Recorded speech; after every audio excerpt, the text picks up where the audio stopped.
Welcome back to Viewpoint. I'm Jim Zogby. My next guest is Alex Roarty, a political staff writer at the National Journal. Prior to joining the Journal, he covered Pennsylvania politics and government. Most recently was editor of politicspa.com. You know what? I didn't know that. I want to ask you a question. I was in Pennsylvania for a number of years. Taught at one of the state colleges. We chafed under the Penn State empire. We'd go for a budget and get zapped by state legislators who saw Penn State as the only place in the state that got money that they asked for. And the guy who came, I would go and testify because I was secretary of the union, but sitting alongside me was Joe Paterno, who was a god in the state. He's gone now. Right. And we saw even riots up in Pennsylvania today over this. For a national audience, I mean, talk about that just a minute before we get into the GOP. Sure. Penn State and Joe Paterno are huge figures, and now the university is tainted and Joe Paterno's gone. What does this mean? I think it's you know, Joe Paterno really was in Penn State, you know, the geographic center of Pennsylvania, but really the heart and soul of the entire state. And I know just talking with friends and colleagues who are still there, it's just devastating to everybody. I mean, the man was revered, as not just as a football coach. I think it's important to understand he wasn't just a football coach. He was sort of this cultural icon. He represented almost everything that was kind of good and right about the world in the minds of a lot of Penn State fans.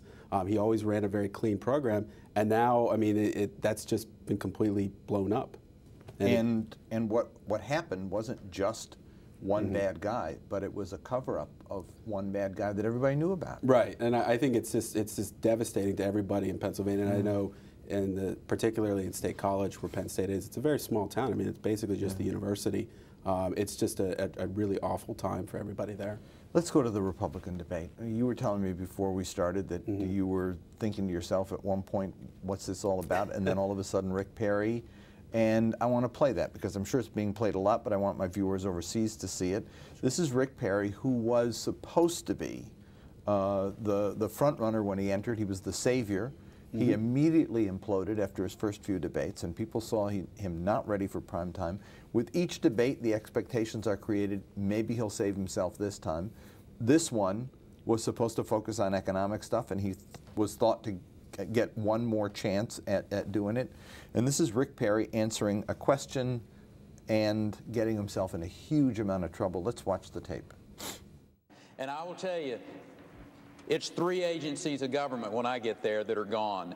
Commerce, education, and the, what's the third one there? Let's see.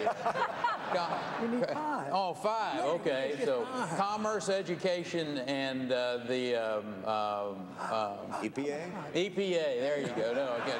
Let's talk deposition. Seriously? Is EPA the one you were talking about? Or? No, sir. No, sir. We were talking about the agencies of government. EPA needs to be rebuilt. There's no doubt about that. But you can't name the third one? The third agency of government, yeah. I would do away with the education, the commerce, and let's see. I can't. The third one I can't. Sorry. Oops. It's cringeworthy, isn't it? I mean, you almost feel uncomfortable watching it. Even as an objective journalist, you sit there and your heart kind of goes out to him because it was so awkward, so embarrassing, and it's already immediately kind of considered one of the worst moments in presidential debate history. Yeah, I thought of the Admiral Stansfield. Who am I? Why am I here? Moment. Right. When Ross Perot's running mate back when. Is he cooked? I think he's pretty close. I think he was pretty close even before that debate. The reason people thought he still had a chance is he had about $15 million in the bank, which was you know, the most in the field, and all the other sort of rivals to Mitt Romney, the front runner, you know, didn't have nearly that much money. But this is a guy who, since he kind of soared to the top of the polls initially, has struggled in the debates. And everybody had been looking at this one after a few weeks off. We haven't had a debate in a few weeks, that he could kind of come back and show that he can do this well. And, you know, he had a moment like that, and that's all anybody is talking about today. Herman Cain went into this debate with a lot of pressure because of story after story after story. The entire month of November so far has been characterized by nothing but the story of his sexual advances with women.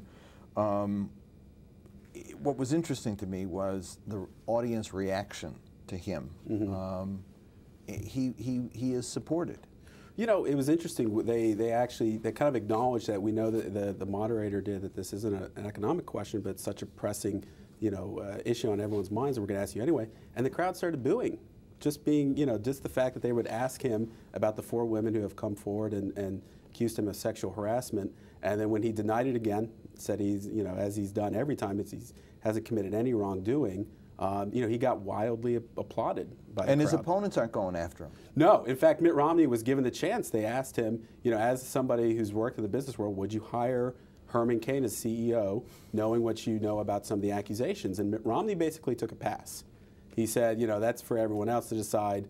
I'm not here to do that. But nobody wants. It's very politically tricky for Romney and Perry and the other rivals to kind of weigh in on that. Now we got a sense from the Rick Perry snippet there of how the questioners, actually the CNBC crew, ended up sort of following up, and that story would not have been a story had Bob Harwood not sort of pushed it forward. Right. Here's the issue. They became the story with Newt Gingrich too. Maria Bartiromo actually pushed him a couple of times. He pushed back pretty hard. The enmity with the press was another part of this debate. The interesting thing is, I think it's a strategy that Newt Gingrich has really used time and time again to kind of claw his way back into the race. He, it seems like half the questions he's asked, he won't even answer the question. He kind of stops and then ridicules the very premise of the question. And look, conservatives really like that because it's basically seen as sticking it to the hated liberal media. And it's really helped him. Now we're actually talking almost seriously about Newt Gingrich coming back and being Mitt Romney's strongest competitor. Well, that's what I was going to ask you next, is that he had a couple good moments in this, and with Herman Cain now, at least one would say, frozen. I'm just not sure he goes up.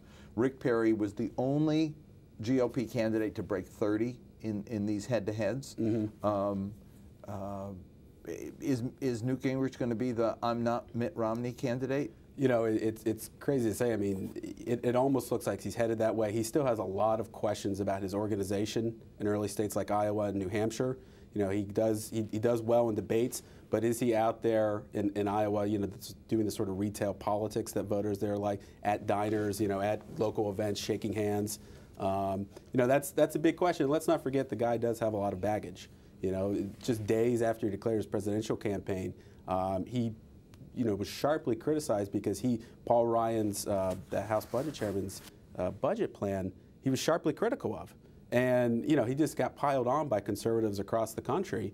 And, that sort of thing has been forgotten for now. Yeah, the race is characterized at this point by Mitt Romney, who's been steady in the lead, but never in the lead. I mean, just barely 1 or 2 points, if at all. Never breaking 25 in the field. And everybody else taking turns, like who is competing with him, but no one breaking through. That is also translated into the fact that he's the only one with money, the only one with a national organization. And when you ask people who do you think is going to win, Republicans say Mitt Romney is. What happens to this contest when the guy who everybody thinks is going to win, but they don't want him, ends up winning? This is a weird contest. This is not George Bush in 2000. Look, Romney has a lot of vulnerabilities with the conservative wing of the Republican Party, and you're absolutely right. That's why he's struggling. Even if everyone thinks he's going to win, he really doesn't crack 25 or 30% in the polls. But here's what Romney has going for him.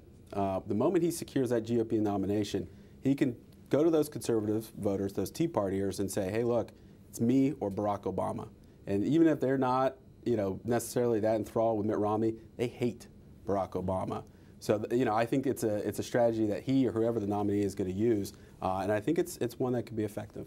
Let me take a call from Puerto Rico. Caller, your question. My question is, John Huntsman is running on stealth mode. He'll be collecting. He can be able to collect $500 million on a blink of an eye. He'll be the GOP's candidate for the Republican Party, and I'd like to know what's his opinion. Let me ask you about that. John Huntsman has been under the radar the whole time, is probably the smartest guy up there, but has not broken through. Can he, or is it too late? I think it's going to be difficult. I mean, he's been criticized. He's actually almost lectured Republicans about the fact that a lot of them don't think that climate change is occurring or evolution.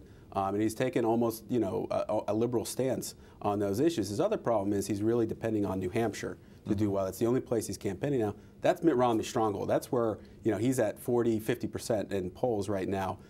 So I wouldn't completely discount him because he does have an impressive resume, but it's a long road to go for him. I have to, before I let you go, I want to ask you about Tuesday in Ohio. The victory for Democrats in Ohio, for unions basically in Ohio. How big was that? Is it being overplayed, or was it a significant statement? I think it was an important victory, especially for the labor movement, which has been beleaguered of late. Sort of overturning the law that restricted collective bargaining rights.